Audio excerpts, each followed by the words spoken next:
welcome to your English news broadcast live on ERi-TV. It's exactly 10:30 p.m. on Eritrea's local time from our headquarters with your domestic and international news in brief. I'm Zahra Badouri, but first, these are your major headlines. Mother and child mortality rate reduced. National Union of Eritrean Youth and Students Week in the Northern Red Sea region. China, Canada and Mexico vow swift response to Trump's tariffs. Tanzania attracts record 5.36 million tourists in the year 2024. Your news in brief. Increased public awareness on health issues and improved healthcare services have significantly been reduced the mortality rate of mothers and children. This was reported by Dr. Abdulaziz Mohammed Said, a surgical expert at Tesane Hospital, during meeting with residents of Tesane, Golij, Haikota and Fortosawa subzones. Dr. Abdulaziz revealed that in the year 2024, 1,719 pregnant women delivered their babies in health facilities. He further noted that sustained awareness-raising activities and vocational vaccination programs conducted at both health facilities and village levels have played a crucial role in reducing maternal and child mortality rates. Emphasizing the negative consequences of underage marriages and female genital mutilation, Dr. Abdulaziz called for stronger participation from stakeholders in ongoing efforts to address these issues. In related news, Dr. Habte Selassie Izgi, head of the Orota National Referral Hospital, reported that efforts at the Orota Maternity Hospital to safeguard the health of mothers and infants have greatly improved the safety of pregnant women during delivery.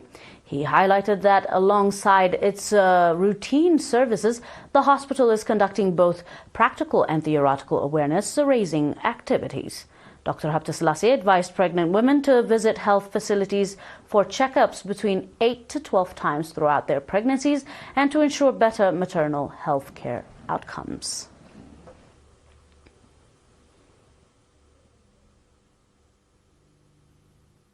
On your following local, the National Union of Eritrean Youth and Students successfully held its organizational week in Nakfa from 28 to 30 January under the theme Awareness and Organization of Youth Guarantor for Development and Resilience. Dr. Brigadier General Hadish Ephraim, commander of the Rapid Deployment Command, emphasized that holding the event in Nakfa carries profound significance. He highlighted that Eritrea's current promising stage of development is largely a result of the commitment and dedication of its youth. He urged for continued effort to preserve the noble societal values and pass them on to the younger generation. Mr. Suleiman Yusuf, head of the Political and Organizational Affairs for the Union's branch, noted that approximately 350 youth participated in the event. The week featured various programs, including cultural presentations that reflected the values, identity, and history of the Eritrean people, as well as innovation, creativity, educational activities, and sports competitions. Mr. Yaqub Idris, administrator of Nakfa subzone, however, underscored the investment that the Eritrean government is making in youth development.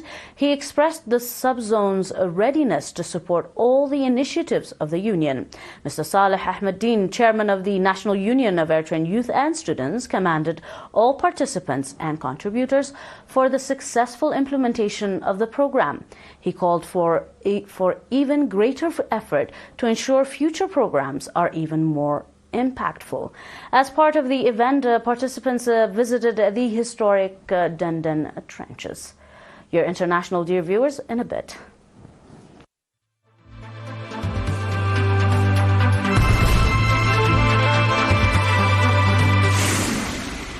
Your reports on the international line. Canada, Mexico and China have vowed to respond to sweeping new tariffs to their export to the U.S. announced by the President Donald Trump. Trump says a levy of 25% of Canadian and Mexican imports, as well as an additional 10% tax on Chinese goods would come into force on this Tuesday. Canadian Energy faces a lower 10% tariffs in response. Both Canada and Mexico said they were repairing similar tariffs on U.S. goods, while China added it would take necessary countermeasures to defend its legitimate rights and interests. The implementation of tariffs and the subsequent retaliation could mark the start of a new era of global trade missettlement.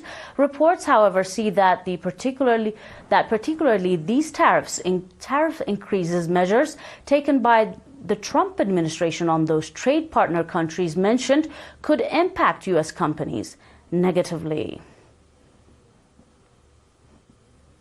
On your final report, the Tanzanian Minister of Natural Resources and Tourism on Friday said that Tanzania hosted 5.36 million tourists in the year 2024, a record high, and breaking its target of attracting 5 million tourists by this year, 2025. China told a meeting of stakeholders in the tourism industry, including investors, travel companies, and government officials in the port city of Dar es Salaam, that out of the total tourists that visited the country's attractions, 3.22 million were domestic tourists and 2.14 million were international visitors. The tourism sector generated approximately $4 billion in revenue last year. However, the government setting a target of ranking in $6 billion by December 2025. It was reported that these efforts have effectively showcased Tanzania's breathtaking landscape and rich cultural heritages, positioning the nation as a desirable travel destination.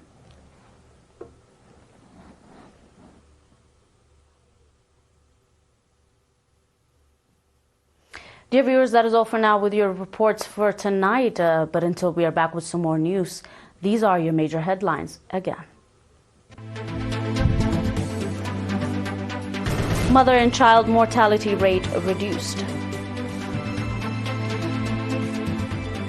National Union of Eritrean Youth and Students Week in NRS. China, Canada, and Mexico vow swept a response to Trump's tariffs. And Tanzania tracks record 5.36 million tourists in 2024.